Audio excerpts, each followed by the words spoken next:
സംസ്ഥാനത്തെ സ്കൂൾ ഉച്ചഭക്ഷണ പാചക തൊഴിലാളികൾക്ക് വേതന വിതരണത്തിനായി 14.29 കോടി രൂപ അനുവദിച്ചു. 13,560 തൊഴിലാളികളുടെ ഫെബ്രുവരിയിലെ വേതനം നൽകുന്നതിനായാണ് സംസ്ഥാനം അധിക സഹായമായി തുക ലഭ്യമാക്കിയതെന്ന് സംസ്ഥാന ധനകാര്യമന്ത്രി കെ.എൻ. ബാലഗോപാൽ പറഞ്ഞു. ഷീജ വിവരങ്ങളുമായി ചേരുകയാണ്. ഷീജ, ഈ ബജറ്റിന് പുറമേ ഉള്ളതാണിത് അല്ലേ?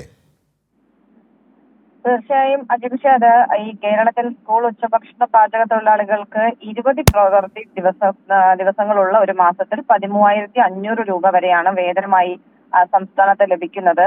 ആ തുകയാണ് ഇപ്പോൾ അനുവദിച്ചിരിക്കുന്നത്. അത് ഫെബ്രുവരിയിലെ വേതനമാണ് ഇപ്പോൾ അനുവദിച്ചിരിക്കുന്നത്. അതിനുവേണ്ടിയാണ് 14.29 കോടി രൂപ ഇപ്പോൾ അനുവദിച്ചിരിക്കുന്നത്.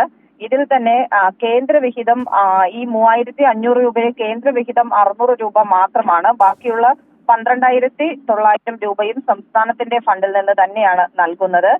കേന്ദ്ര മാനദണ്ഡ പ്രകാരം സ്കൂൾ പാചക തൊഴിലാളികൾക്ക് പ്രതിമാസം 1,000 രൂപ മാത്രമാണ് ഓണറേറിയമായി നൽകേണ്ടത്. എന്നാൽ കേരളത്തിൽ പ്രതിദിന വേതനം 600 മുതൽ 675 രൂപ വരെയായി നൽകുന്നു. ആ രീതിയിൽ കൃത്യമായ രീതിയിൽ അവരുടെ വേതനം വിതരണം ചെയ്യുന്നതിൽ കൂടി കാര്യങ്ങൾ നോക്കി തന്നെയാണ് സർക്കാർ മുന്നോട്ട് പോകുന്നത് എന്നുള്ളത് തന്നെയാണ് ഇതിൽ നിന്നും വ്യക്തമാകുന്നത്.